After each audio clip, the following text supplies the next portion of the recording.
Bonjour à tous et une salutation particulière à tous ceux qui, sabbat après sabbat, nous suivent dans cet échange autour de la Bible. Nous sommes arrivés au terme d'un trimestre au cours duquel nous avons abordé l'éducation selon la Bible. Aujourd'hui, nous allons poursuivre sur le sujet avec nous des habitués du plateau, pasteur Jean-Hugues Vallier et Catherine Montabor. Merci d'avoir accepté l'invitation et merci également pour votre regard éclairé du sujet d'aujourd'hui. Mais juste avant de commencer, nous allons prier avec Catherine. Notre Père, notre Dieu, nous te remercions pour ce moment de partage que tu nous permets d'avoir. Nous te demandons d'ouvrir nos esprits à ton esprit, que tu puisses nous enseigner, nous conduire, nous diriger et nous fortifier. Au nom de Jésus, ton Fils. Amen. Amen. La Bible nous enseigne que l'éducation, selon la perspective biblique, influence tous les aspects de l'homme ici-bas. Cependant, elle ne se limite pas à un certain nombre d'années. Tous ceux qui acceptent cette éducation sur la base biblique, elle invite à prendre en considération l'éducation comme un processus durable, perpétuel. Sur ce sujet, la Bible nous informe. Quelle est donc la pertinence de considérer cette approche biblique? Aujourd'hui, nous allons commencer à approfondir le thème. Et d'une manière générale, lorsque nous observons les hommes, nombreux sommes-nous qui font des projets éducatifs pour un laps de temps assez court. Mais la vie et la Bible nous enseignent d'aller un peu plus loin, car l'éducation touche à l'éternité selon les Saintes Écritures. Donc, pourquoi est-il si important pour nous mortels de considérer l'éducation comme un processus sans limite? Jean-Hugues. Oui, c'est une question qui est très intéressante et elle nous interpelle sur la grandeur de Dieu avant tout, un Dieu qui nous a créés dans un contexte que nous connaissons et qui ne s'est pas contenté simplement de nous placer dans un espace-temps limité, mais il a vu au-delà de cet espace-temps et il s'est dit, je veux donner l'éternité à ces créatures que j'ai, on va dire, formées. Voilà. Et donc, c'est formidable de savoir que nous ne sommes pas des êtres humains qui avons une existence limitée, mais que par la grâce de Dieu, nous avons la possibilité de pouvoir avoir accès à la vie éternelle. Et cette éternité sera pour nous aussi l'opportunité de continuer à nous développer, de continuer à apprendre de nouvelles choses et aussi à nous rappeler des choses anciennes que nous avons apprises. Et c'est extraordinaire de le savoir parce que je suis content de servir un Dieu qui n'a pas de limite, qui est tout-puissant, qui a la toute connaissance et qui est en capacité de m'émerveiller par des choses nouvelles qu'il sera en capacité de m'enseigner. Donc, la vie éternelle ne sera pas un espace-temps d'ennui, mais ce sera un espace dans lequel on sera en apprentissage permanent, en développement constant, et j'avoue que ça fait vraiment du bien à savoir. OK. Et Catherine, que penses-tu de cette approche de l'éducation, un processus sans fin, sans limite, à l'image de Dieu éternel? Alors, la première chose, c'est que quand on parle de vie éternelle, des fois on a envie de se dire, ouais d'accord, mais la vie que je mène aujourd'hui est déjà assez compliquée. Après un certain cheminement avec Dieu, oui, on arrive à plus facilement se projeter en effet dans une vie éternelle, se dire, bon, j'attends qu'elle arrive. Mais Dieu qui nous aime justement, comme tu le disais à juste titre, tellement, nous montre que déjà aujourd'hui, notre vie est un processus qui ne s'arrête pas. L'être humain n'arrête pas de se développer. C'est vrai qu'entre 0, on va dire 18, 19 ans, l'être humain, selon certaines théories, en tout cas l'une d'entre elles en particulier, celle d'Erickson, explique que l'être humain se développe sur 5 étapes et de 18 jusqu'à 80 et plus sur 3 étapes. Donc on se rend compte que 5 étapes sur 18 ans, c'est un développement perpétuel. Et on voit physiquement entre un bébé et un jeune de 18-19 ans, Et il y a énormément de changements. Mais on se rend compte aussi qu'entre 18 ans et plus grand, la vie continue. Et on passe par 3 étapes différentes et on se rend compte au fur et à mesure que l'on grandit, entre les étapes d'études, de s'établir au travail, son foyer, si on veut mener une entreprise ou arriver à un certain poste de responsabilité, on continue à grandir. Donc en réalité, on n'arrête jamais d'apprendre. Et c'est souvent l'erreur qui est parfois faite entre, on peut dire 35, 60 ans, c'est une erreur qui est parfois faite. Et quand elle est faite, on a l'impression que bon, on n'arrive pas, on va plus loin. Et c'est vrai que certaines personnes tombent des fois dans un état de stagnation justement dans cette période. Et après, quand elles continuent, 70 et plus, elles ont l'impression, mais finalement, est-ce que je n'ai pas fait marche arrière? Est-ce que je n'ai pas raté quelque chose de ma vie? Même si les études académiques sont terminées, la vie ne s'arrête pas. Il y a 20 ans, on n'avait pas la technologie que l'on avait aujourd'hui. Et il y a 20 ans, la société n'était pas ce qu'elle est aujourd'hui. Donc en réalité, on n'arrête jamais d'apprendre.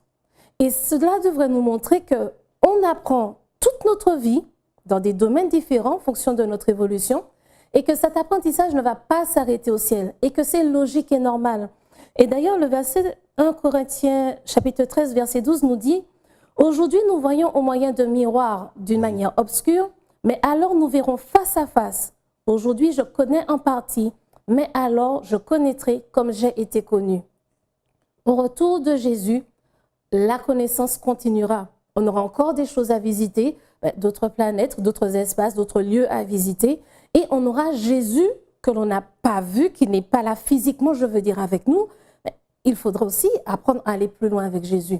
Et j'irai jusqu'à dire, toute personne qui va soit étudier ailleurs ou changer de nationalité, elle doit apprendre des choses concernant ce nouveau pays. Il n'y a pas longtemps, aux informations montraient une jeune femme qui veut prendre la nationalité britannique. Oui. Chaque jour, elle prend le temps de s'informer, d'apprendre concernant l'histoire de l'Angleterre, parce qu'avant d'avoir la nationalité, on lui posera des questions sur l'Angleterre. Oui. Donc, au-delà de la langue, l'histoire de l'Angleterre, l'histoire du pays. Donc, ça signifie que si moi... meilleure intégration. Exactement. Je n'ai jamais été au ciel. C'est pas que je n'ai pas envie, mais je n'ai pas encore été. Oui. Donc, je suis dans une démarche avec Dieu pour apprendre comment les choses se passent au ciel, de manière à ce que, arrivé là-bas, j'ai déjà une certaine idée par rapport à ma relation avec Dieu, mais obligatoirement, je continuerai à apprendre. Donc, l'éducation, c'est un apprentissage qui va en effet de la naissance et qui ne s'arrête pas. Il ne devrait pas s'arrêter. Il ne doit pas s'arrêter. Mais le pire pour nous, c'est d'avoir l'impression qu'elle s'arrête au bout d'un moment sur cette terre. Parce que ne serait-ce que pour notre vie sur cette terre, ce n'est qu'une grande tristesse si j'estime que je n'ai plus rien à apprendre. Pour ma vie là, aujourd'hui, de jeune qui grandit ou d'adulte qui a une famille, qui va avoir une famille ou qui a des enfants, des petits-enfants, c'est une grande tristesse de se dire que je n'ai plus rien à apprendre. C'est un grand désastre pour moi et ceux qui m'entourent déjà sur terre. Donc, à plus forte raison pour l'éternité. J'ai l'impression que les personnes qui arrêtent d'apprendre commencent déjà à mourir. Oui, tout à fait. Et sur le plan, on va dire, médical, oui. Il a été prouvé que les personnes qui cessent d'apprendre s'exposent à être victimes de la maladie d'Alzheimer. Oui. Et on a même constaté que le fait de mettre son cerveau en activité réduirait les chances justement d'être atteint de la maladie d'Alzheimer. Donc on voit qu'il y a même une notion, je dirais, de santé qui est attachée au fait d'apprendre.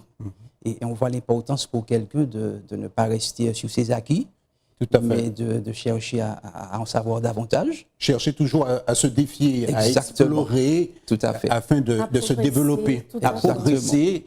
C'est la raison pour laquelle il nous faut développer cet esprit de curiosité. Tout à fait. Dans tous les domaines, oui. Mais surtout également dans le domaine spirituel. Surtout. Parce que lorsqu'on analyse le processus de l'éducation biblique qui touche à l'éternité, on voit que la mort n'est pas un frein. Parfois, certaines personnes s'arrêtent d'enseigner ou d'éduquer, de s'éduquer, parce qu'elles pensent que bon, c'est déjà terminé pour nous, pour elles. Mais avec la philosophie biblique, nous croyons que l'éducation est un processus sans fin. Exact. Et d'ailleurs, qui nous prépare pour l'éternité. Ok, c'est parfait. Nous allons poursuivre parce qu'il y a plusieurs passages de la Bible qui devraient nous poussés à considérer le plan ambitieux de Dieu pour chacun de nous. Dieu nous donne un aperçu d'une nouvelle existence. Cette nouvelle existence, c'est qu'il nous propose à tous ceux qui acceptent le plan du salut. Comment pouvons-nous faire pour que cela soit une réalité dans notre vie? Catherine. Alors, c'est une grande question parce que déjà, il faut arriver à accepter que la vie ne s'arrête pas avec la mort et que quand elle ne reprend pas non plus dans une réincarnation. Parce que quand on regarde les différentes croyances, certaines personnes pensent qu'après la mort, c'est fini. D'autres personnes vont penser qu'il y a une réincarnation, qu'elle soit au niveau d'un animal ou d'un être humain. Oui. D'autres personnes vont penser qu'on va directement au paradis ou en enfer, qui n'existe pas. Et donc, toutes ces notions font que pour pouvoir profiter aujourd'hui du plan du salut, il faut avoir la conviction. Maintenant, cette conviction, bon, nous allons revenir un petit peu plus tard sur sur cette notion de conviction, mais comment aujourd'hui je peux en effet faire de cela une réalité dans ma vie? Dieu veut mon bonheur. Donc, le bonheur basé sur quoi? Sur mes principes à moi, mes valeurs à moi, ou les principes et les valeurs que Dieu me propose en tant que créateur, celui qui m'a formé, donc celui qui sait mieux que moi comment je fonctionne, celui qui sait mieux que moi comment je me développe, en se rappelant que Jésus lui-même a vécu de la naissance jusqu'à l'âge adulte, donc lui aussi il en a fait l'expérience réelle, il n'a pas fait un aller rapide sur terre, bon écoutez, j'arrive à 33 ans, je fais à peu près 6 mois avec vous, je m'en vais, non. Il est né, il a grandi, il a traversé les étapes de développement physique telles que nous le faisons tous. Oui. Donc, Dieu sait, Jésus a lui-même vécu l'expérience, donc il sait parfaitement ce qui va nous convenir. De l'autre côté, il faut aussi se rendre compte que beaucoup des valeurs et des principes bibliques sont des choses qui sont recherchées dans ce monde. Comme je le dis, qui voudrait un employé malhonnête, qui voudrait un employeur malhonnête, un employé ou un employeur menteur, voleur, qui nous pose des difficultés, qui fait qu'on arrive au chômage du jour au lendemain, et toutes les complications que cela apporte. Absolument personne. On cherche des personnes fiables sur lesquelles on peut compter et avec lesquelles on peut avancer. Et cela fait aussi partie des principes bibliques. Donc Dieu veut bien sûr que nous soyons des personnes honnêtes, fidèles, fiables. Oui, dans la sphère spirituelle, mais pas que dans cet aspect-là. Qui aiment avoir des parents sur lesquels ils ne peuvent pas compter? Qui aiment avoir des enfants où ils doivent toutes les 5 secondes se dire « mais est-ce que je peux compter sur lui ?» Bien sûr, il y a les aléas dans la vie où on apprend à se faire confiance. Je ne parle pas de cela. Je parle de choix volontaires que l'on fait et de ne jamais être fiable, de toujours mentir, de toujours voler. Voilà, je fais bien la différence entre l'apprentissage de la vie où au fur et à mesure on apprend et on commet des erreurs, c'est la vie. Et puis le choix de vouloir poser ces mauvaises actions de manière perpétuelle. Personne n'est intéressé par ça. Personne ne va avoir un professeur non plus qui va le malmener, ni un patron qui va le malmener. Cela signifie que toutes ces valeurs, si on les met en pratique aujourd'hui, cela s'applique dans notre vie aujourd'hui jusque dans l'éternité. Et c'est une des manières où on peut mettre en pratique le plan de Dieu pour notre vie éternelle dès aujourd'hui et en bénéficier nous-mêmes et les personnes qui nous entourent, qui nous sont proches, que nous avons choisi aussi volontairement parmi nos proches et notre entourage. En d'autres termes, ce que nous vivons au quotidien, nos valeurs, l'éducation, notre style de vie, a une répercussion sur notre avenir et dans l'éternité. Il y a un passage qui retrace, qui illustre très bien la proposition de Dieu dans 2 Pierre chapitre 3, le verset 10 à 13. Il dit ceci: le jour du Seigneur viendra comme un voleur. En ce jour, les cieux passeront avec fracas, les éléments embrasés se dissoudront, et la terre, avec les œuvres qu'elle renferme, sera consumée. Puisque donc toutes ces choses doivent se dissoudre, quelles ne doivent pas être la sainteté de votre conduite et de votre piété, tandis que vous attendez et hâtez l'avènement du jour de Dieu, à cause duquel les cieux enflammés se dissoudront et les événements embrasés se fondront. Et le verset 13 nous dit ceci: mais nous attendons, selon sa promesse, de nouveaux cieux et une nouvelle terre où la justice habitera. Voici quelques éléments qui retracent, qui illustrent bien la proposition de Dieu. Et Catherine l'a vraiment mentionné, où notre vie quotidienne, puisque nous avons un projet d'éternité avec Dieu, notre conduite devrait le refléter. C'est ce que je comprends dans ce passage. Que penses-tu? Oui, tout à fait. Jean-Hugues. Avant d'aborder cet aspect de ta question, quand on considère la vie des individus en général, on voit qu'il y a des personnes qui n'ont pas cette chance de jouir d'une santé parfaite, des personnes qui naissent avec des handicaps de toutes sortes, parfois même des personnes qui sont paralysées pendant des années. Et on se pose la question de savoir, mais est-ce que c'est juste? Y a-t-il une justice sur cette planète? Pourquoi ces personnes n'ont-elles pas la possibilité de vivre bien comme n'importe quel autre citoyen? Exact. Pourquoi doivent-elles faire face à autant de malheurs, de tribulations, de difficultés? Elles n'ont pas la vue, elles n'entendent pas, elles sont handicapées. Et donc, Dieu merci, nous avons cette espérance, la certitude, et Dieu nous en fait la promesse, que cette vie ici-bas sera transformée. Et que ceux et celles qui ont l'impression d'avoir une vie ratée ici-bas, elles auront la possibilité pendant l'éternité de jouir d'une autre forme de vie parfaite, sans les handicaps que nous connaissons, sans les problèmes que nous connaissons, les tribulations, les larmes aux yeux, etc. Et donc, je crois que vraiment, si un individu n'a pas cette chance, entre guillemets, d'avoir le bonheur d'être bien en santé, d'avoir toutes ses facultés, etc., mais il a la certitude que Dieu a promis que nous aurons l'éternité et que durant cette éternité, nous aurons la possibilité de jouir d'une existence parfaite, sans problème, sans difficulté. Alors, Dieu fait cette proposition, il veut nous donner le salut à une condition, que nous l'acceptions, ce salut, et que nous l'acceptions à travers la personne de Jésus-Christ de Nazareth. J'ai envie de dire que mettre sa foi en Jésus, c'est la clé qui nous ouvre cette porte du ciel, cette porte de l'éternité. Et Dieu ne forcera personne à l'accepter, mais Dieu a mis toutes les conditions en place pour que nous réalisions que nous avons tout intérêt à accepter cette vie éternelle qu'il veut nous offrir à travers la personne de Jésus-Christ. J'ai envie de dire que ce serait...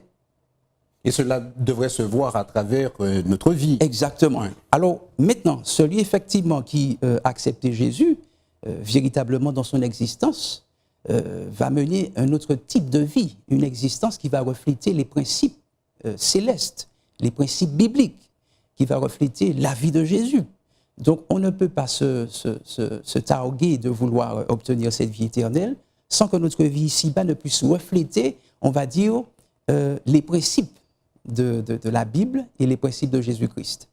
Puisque ceux qui auront la possibilité de vivre dans l'éternité seront forcément des gens qui, dès ici-bas, auront commencé à appliquer les principes bibliques et les principes que Dieu voudrait nous voir appliquer. Alors, si je comprends bien, notre foi en Jésus nous permet de vivre dès à présent une vie qui nous permettra de vivre l'éternité avec Dieu. Tout à fait. Donc, est-ce que je peux voir en cela ce que Jacques nous dit dans son livre, montre-moi ta foi, dis-moi ce que tu, donne-moi ta foi, montre-moi ta foi et montre-moi également tes œuvres. Est-ce que je peux penser ainsi? Exactement. On va dire dans le schéma de pensée de Dieu, il n'est pas question d'avoir la foi en Jésus sans que nos œuvres ne puissent le démontrer. Il y aurait cette espèce de distorsion et donc d'incompréhension d'ailleurs, de se dire qu'on a accepté Jésus, on a accepté Dieu dans sa vie et qu'on ne veuille pas mettre en application les principes de Dieu dans notre vie. Donc c'est tout à fait normal, c'est logique, ça se conçoit, ça se comprend que les œuvres puissent aller en adéquation avec la foi, cette foi qu'on aura placée en Jésus. Merci pour cet apport, parce que nous, lorsque nous rentrons dans le plan éducatif de Dieu, qui touche non seulement à notre vie de chaque jour avec ceux qui nous entourent, mais ce plan nous projette vers l'avenir, afin que nous puissions, par la foi, croire que ce que Dieu a annoncé se réalisera. Maintenant, lorsque nous considérons le plan de Dieu, et cela me permet d'aborder cette question, que devrait-on penser du fait que les élus, ceux qui ont accepté Jésus par la foi, qui vivent pour lui, que devrait-on penser du fait que les élus passeront l'éternité avec Jésus? Qu'est-ce que ça doit... comment pouvons-nous vivre cette réalité, cette pensée, cette révélation de la Bible?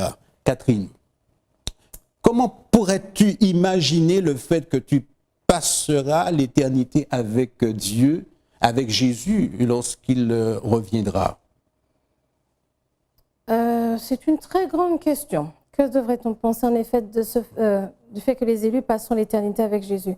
C'est vrai que c'est une récompense, c'est l'aboutissement d'une vie entière, de nos objectifs, de nos souhaits, la réponse à certaines souffrances, tristesses, malheurs, la fin de toutes ces choses. Et par rapport à ça, je souhaiterais revenir justement sur la foi, la conviction, et puis le fait donc par conséquent le fait de faire confiance à Dieu. La confiance, j'aime bien remettre les choses de manière pratique de tous les jours, parce que quand on a un certain vécu avec Dieu, c'est vrai que l'on prend, comme dans tous les domaines, hein, si j'arrive en biologie, je prends des termes et je les colle, on va me dire, ok, on ne te comprend pas. Si je prends, pareil, en psychologie, de gros termes et je les colle, on va me dire, oui, d'accord, et en français, ça veut dire quoi? Donc, c'est un petit peu ça. La confiance en Dieu, c'est quoi? Quand, pour une comparaison que tout le monde, une expérience que tout le monde vit après sa naissance, un bébé, et il ne sait pas encore dire ni j'ai faim, j'ai soif ou autre, il pleure. Avec le temps, il apprend à rire, à sourire. Mais au départ, sa manière de s'exprimer, de dire j'ai faim, j'ai soif, j'ai froid, j'ai mal, j'ai besoin d'être changé, il pleure. Et puis il se rend compte que, ou bien même quand les parents se sont éloignés, au bout d'un moment, ils reviennent. Oui. Donc le bébé se rend compte que, inconsciemment, mais suffisamment consciemment, que dans la vie, il y a des moments difficiles, mais qu'au bout d'un moment, il y a la réponse. Et quel que soit le temps que ça prend, que j'ai pleuré 1 minute, 10 minutes, 15 minutes, au bout d'un moment, on vient, on s'occupe de moi et je me sens bien. Yes. Et là, l'enfant apprend ce que c'est qu'avoir confiance. Là où le souci de la confiance commence à s'installer très tôt, c'est quand l'enfant, malheureusement, constate qu'il a pleuré peut-être pendant une demi-heure, 1 heure, 2 heures, 3 heures, qu'on n'est toujours pas venu s'occuper de lui. Là, ça pose un vrai souci. Mais si c'est 2-3 minutes, il se rend compte que oui, 2, 3, 4, 5, 10 minutes, qu'il y a un problème, mais quel que soit le temps, il y a une solution au bout d'un moment qui est apportée et je me sens mieux au bout d'un moment. Ce qui fait que ça me rappelle, il y a plusieurs années, une amie me disait, Catherine, je ne comprends pas. Son fils, je pense qu'il avait à peine 2 ans, poussait la chaise près d'elle, oui, 2-3 ans, il poussait une chaise près d'elle, il montait sur la chaise, il se lâchait carrément à terre. Et puis il m'a dit, Catherine, comment l'enfant sait que je vais le rattraper? L'enfant a appris à comprendre qu'à chaque fois qu'il a un souci, sa maman est là. Exact. Tous les êtres humains passent par là. Ils apprennent à comprendre que quand quelque chose ne va pas, ils apprennent à identifier qui est-ce qui me vient en aide, qui est-ce qui peut m'aider. Et plus on grandit, plus on voit que dans tel style de situation, je vais plutôt m'orienter vers telle personne, peut-être des fois plusieurs mamans, une autre situation, plusieurs papas, une autre situation encore les grands-parents, cousins, cousines et ainsi de suite. Quand on grandit, c'est comme ça que l'on fonctionne. C'est pareil avec Dieu. Au fur et à mesure, on apprend à lui faire confiance petit à petit. Les enfants tout petits, on fait la prière, on fait oui, ça rentre parce que c'est une habitude. Et au bout d'un moment, en tant que jeunes, ils essaient de faire cette expérience réelle. Maintenant, est-ce que ce Dieu que l'on m'a appris à prier depuis petit, aujourd'hui, j'ai besoin qu'il devienne réel pour moi? J'ai besoin que dans ma vie de tous les jours, il soit concret. Donc, en fait, qu'est-ce qu'il fait pour moi? Et là, de grandes questions qui sont tout à fait normales. C'est normal que ces questions arrivent, mais elles sont logiques et importantes. Dans ma vie de tous les jours, au travers de toutes mes difficultés, qu'est-ce qu'il fait où il est?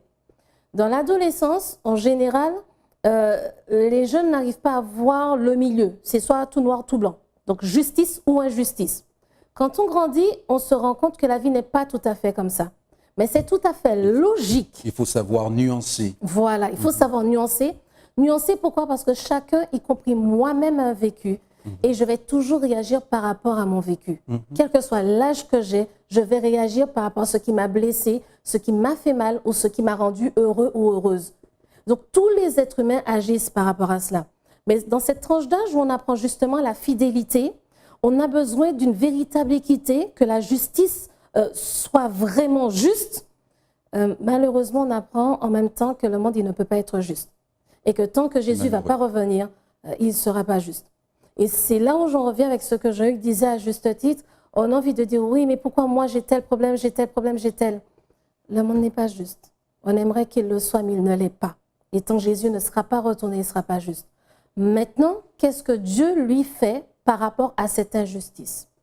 Mais par rapport à cette injustice, Dieu met des personnes autour de moi qui peuvent m'aider à traverser ces moments difficiles, qui peuvent m'aider à ouvrir mes yeux et voir qu'est-ce qu'il a déjà mis en place pour m'aider à les traverser. Il y a des difficultés que l'on peut éviter, mais il y en a d'autres que malheureusement, on ne peut pas éviter. Et c'est clair qu'on prend 3 calottes quand ça arrive. Quand on a la chance de s'asseoir sur un fauteuil après les 3 calottes, c'est bien, mais il y a des fois, on se retrouve sur le sol assis après les 3 calottes. Et ce n'est pas la chute vers le sol qui fait mal, hein, c'est l'arrivée sur le sol. Ça fait très mal. Exact. Mais malheureusement, ça nous arrive. Ça nous arrive, et bien plus souvent qu'on aura l'impression, ça nous arrive à tous dans des domaines différents de notre vie. Le truc, c'est que les gens ne vont pas passer leur temps à vous dire, tu sais quoi, à ce moment-là, j'ai pris 3 calottes et je suis arrivée à terre et ça m'a fait mal. Mais ce n'est pas parce qu'ils ne le disent pas que ça ne leur est pas arrivé. Donc, le fait... C'est le lot de tout le monde. Hein. Voilà, c'est le lot de tout le monde. On n'est jamais isolé dans nos problèmes. Exactement. Nous devons tous traverser par ces épreuves. Exactement. Et là, la confiance que l'on peut avoir en Dieu, c'est d'arriver à regarder et d'essayer de voir les choses de manière un petit peu plus positive. Pas surréaliste et imaginative en se disant que les problèmes n'existent pas. C'est pas vrai. Nier un problème n'aide pas à le résoudre. Nier l'existence d'une difficulté, ça n'aide pas à avancer. Par contre, essayer de voir comment je peux m'en sortir, ça, c'est quelque chose qui va m'aider à m'en sortir et à avancer. M'aider à avoir les outils, les personnes, les attitudes et les paroles que je peux avoir pour réussir à m'en sortir, ça, c'est quelque chose de constructif et d'efficace. Mais c'est vrai que ce n'est pas quelque chose qui est toujours facile. Je ne vais pas faire comme si c'est une petite baguette magique et puis cling. Non. Cela va demander des efforts. Cela demande des efforts journaliers. Mais qu'est-ce que ça donne en récompense? En récompense, nous sommes des personnes qui apprenons à traverser, surmonter nos difficultés. Nous sommes des personnes qui apprenons à voir que Dieu a placé des personnes, des éléments, des choses pour me permettre de m'en sortir. Je développe mon discernement grâce à Dieu. Je développe mon intelligence grâce à Dieu. Et toutes les leçons que je tire de ces moments difficiles vont m'aider à avoir une vie meilleure dans ces domaines-là et dans ces aspects en grandissant. Une plus grande sagesse pour ce que je vais choisir, moi, de faire en grandissant. Donc, tous les choix de carrière, personnel, académique, le copain, copine, fiancé, mari, épouse que je vais choisir, c'est moi qui vais en tirer les points positifs et par conséquent, ma famille et ceux qui m'entourent. Donc, ça veut dire que la vie que je veux construire aura des éléments positifs pour continuer. Et bien sûr, je vais encore avoir des difficultés. Mais à chaque fois, je pourrai continuer à faire confiance à Dieu qui m'a montré qu'à telle époque, il avait mis telle personne pour m'aider. Il ne va pas enlever les difficultés.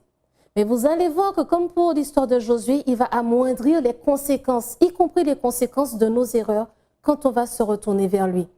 Mais c'est aussi une décision et c'est là où je veux en venir. Soit je fais le choix de croire en Dieu ou je refuse. Maintenant, en faisant le choix, ça ne veut pas dire que je vais immédiatement lui faire confiance à 100%. Mais quand les parents nous ont ouvert un compte bancaire quand on est né, la carte bancaire, elle est d'une certaine manière. Mais une fois que l'on atteint 18 ans, on signe d'autres papiers et puis soudainement, on a une carte qui est une petite puce et on fait ce qu'on veut avec. Et plus on grandit avec le contrat, le salaire qui arrive dessus, le niveau de la carte, elle change. Le plafond change, le mode de crédit, les avantages, les assurances quand on va voyager à droite, à gauche. On arrive avec une carte de crédit dans un pays où je pourrais dire, mais est-ce que j'ai l'assurance que cette carte va me permettre de payer l'hôtel, d'acheter à boire et à manger et de pouvoir aller dans des spectacles, soirées ou autres? Je fais confiance à cette carte. pourquoi je ne peux pas aussi faire confiance à Dieu et lui dire, comme quand je vais en voyage dans un pays avec une carte bancaire, ben Seigneur, je fais telle expérience, j'attends de toi quelque chose. Maintenant, si je me place volontairement hors de la direction de Dieu, mes amis, si je suis devant un troupeau avec un paquet de chevaux et je lui dis, Seigneur, permets-moi de choisir une voiture parmi ces chevaux, soyons réalistes. Mais si je me mets devant des voitures, c'est une autre histoire. Donc, je dois aussi me mettre dans un contexte où Dieu peut m'aider. Cela ne veut pas dire qu'il y a des contextes supradéterminés et d'autres qui ne sont pas. Mais je veux dire qu'à chaque fois qu'on est dans une nouvelle expérience, dans une nouvelle tentative pour notre progression, notre développement, qui des fois va hors des sentiers battus. Oui. Si je me mets déjà en totale opposition à ce que Dieu veut pour ma vie, je ne pourrai pas aller bien loin. Mais si je reste dans un champ où Dieu peut toujours m'accompagner et m'atteindre, qui sera différent de celui de mes parents, de celui de mes amis, de mes voisins, mais l'essentiel, c'est qu'il soit toujours dans le cadre de la volonté de Dieu pour moi, oui, pourquoi pas? Et oui, j'ai de fortes chances d'y arriver parce que si c'est bien ça la volonté de Dieu pour moi, je vais réussir. Avec l'aide de Dieu, c'est sûr que nous allons réussir. Voilà. Mais il y a un aspect également qui me semble très important, c'est que même avec Dieu, il y aura des situations qui ne seront pas résolues. Et il faudra, je crois, l'accepter.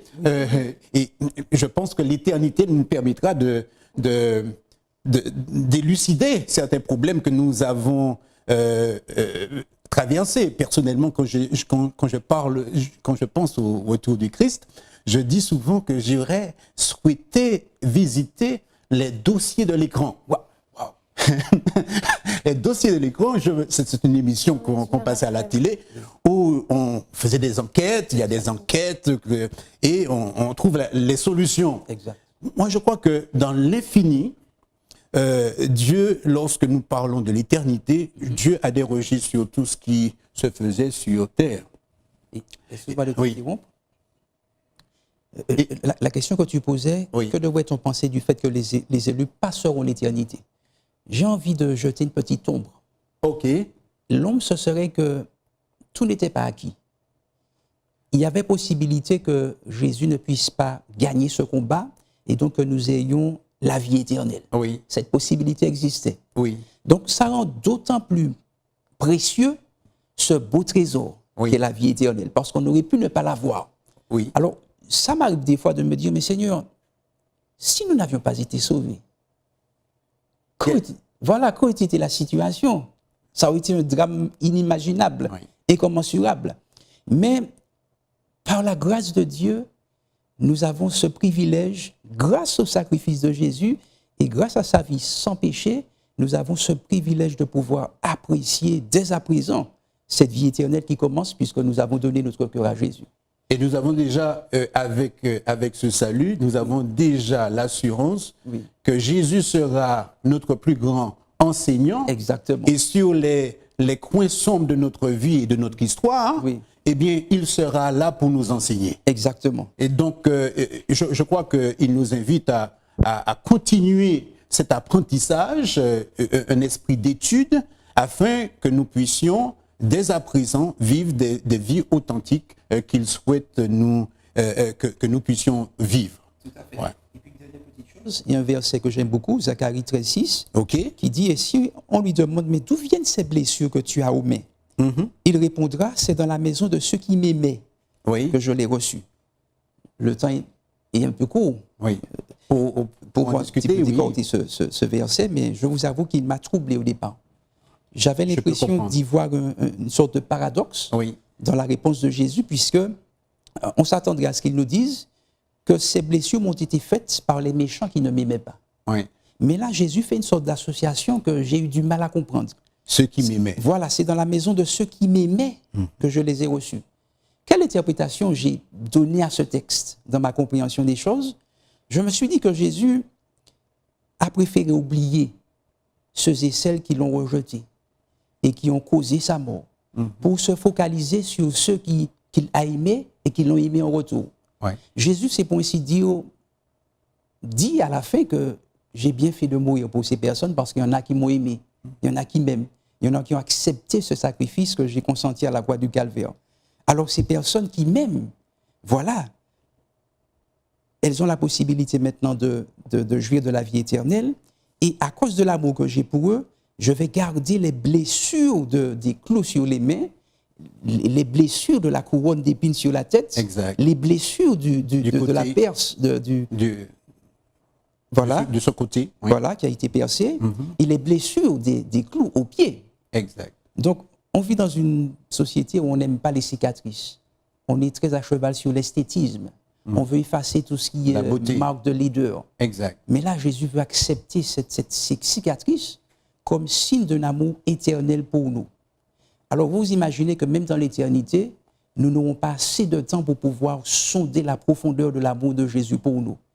C'est pour vous dire l'énormité, la grandeur, la profondeur d'un amour aussi extraordinaire. Donc, refuser un tel amour, refuser une telle vie éternelle, refuser Jésus, ce serait passer à côté de quelque chose d'extraordinaire que nous pourrions regretter, mais vraiment amèrement. Et oui, tout à fait. Eh bien, je crois que nous avons touché toutes les questions relatives à cette proposition divine sur l'éducation. Tu voulais ajouter quelque chose, Catherine? Très rapidement, ajouter une chose.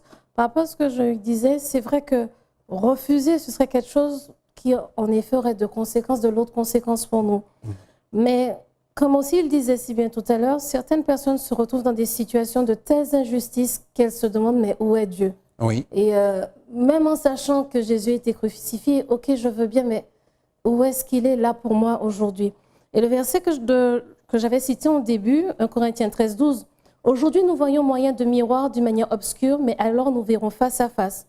Aujourd'hui, je connais en partie, oui. Mais alors je connaîtrai comme j'ai été connu. » Au fond de toute l'abîme de difficultés que l'on peut traverser et l'incompréhension totale que cela nous donne, quand on a déjà traversé certaines choses avec Dieu, qu'on a une certaine expérience, on arrive à s'accrocher, à se dire « Jésus va revenir, ça va aller ». Mais quand on a du mal et qu'on ne sait pas encore où et qu'on cherche le pourquoi, ce verset nous explique qu'on n'aura pas, comme tu le disais, toutes les réponses. Cela ne veut pas dire que Dieu ne nous aime pas. C'est que le moment venu, mais alors, quand il reviendra, je comprendrai mieux ce qui se passe. Je comprendrai mieux ce qui s'est passé. Certaines personnes ont la chance, après quelques années, de se dire « Ok, cette époque difficile, en tout cas, m'a permis de tirer telle et telle leçon pour me présenter aujourd'hui. » Mais d'autres personnes n'auront pas ces leçons. La foi, la confiance, c'est quelque chose, pas de facile, loin de là, mais que petit à petit, on peut, comme les enfants, apprendre à la voir comme les bébés en grandissant, mois et semaine après semaine. On peut l'affermir. On peut l'affermir et la faire grandir. Gardons dans notre cœur cette assurance. Oui, Jésus est mort et ressuscité pour nous, mais il nous dit dès aujourd'hui, je suis avec toi. En sachant que tu ne comprendras pas tout, c'est vrai. Exact. Mais continue à avancer. Continue à voir ce que j'ai mis et que tu comprends autour de toi pour t'aider à garder force et courage. Et un jour, tu auras la réponse définitive. La possibilité. Tu arriveras à comprendre. Cette incompréhension, je te l'enlèverai. Et avec ça, la souffrance et toutes tes interrogations pour la vie éternelle. Ceci dit, je crois que nous avons les encouragements pour continuer à étudier. Oui.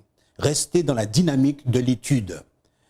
Et cette étude va permettre à chacun de nous de mener une vie stable, équilibrée selon Christ, mais également ce style de vie ou ce style d'apprentissage nous permettra de vivre l'éternité avec Jésus. Et nous avons l'assurance que les points sombres de notre existence seront éclaircis, résolus. Les problèmes qui n'ont pas été résolus sur terre seront dans l'éternité. Nous aurons cette compréhension parce que Jésus, notre enseignant, nous permettra d'avoir une meilleure compréhension de l'état d'homme, mais également de sa volonté. Et nous voulons vous remercier pour votre écoute, Catherine et Jean-Hugues, pour la pertinence de vos propos qui nous maintiennent dans le plan de Dieu. Sur ce, nous allons achever Et nous vous encourageons à rester connectés à la parole de Dieu. Nous avons terminé ce trimestre sur l'éducation et j'ose croire que vous avez retenu de très bons éléments pour parfaire votre vie, votre projet de vie. Que Dieu vous garde et vous bénisse. Prions avec Pasteur Valier. Avec plaisir. Notre Dieu, notre Père, nous sommes si contents de ce que tu nous rappelles à nouveau, ce beau salut que tu nous offres à travers la personne de Jésus. Et nous ne voulons pour rien nous mettre de côté ce salut, mais nous voulons nous l'approprier afin de passer l'éternité aux côtés de celui qui nous a tellement aimés qu'il a donné sa vie pour nous. Nous te prions pour nos auditeurs afin qu'ils acceptent ce salut et le gardent au nom de Jésus-Christ. Amen. Amen. Eh bien, nous vous remercions pour votre écoute et le partage que nous avons pu avoir avec vous, cet échange.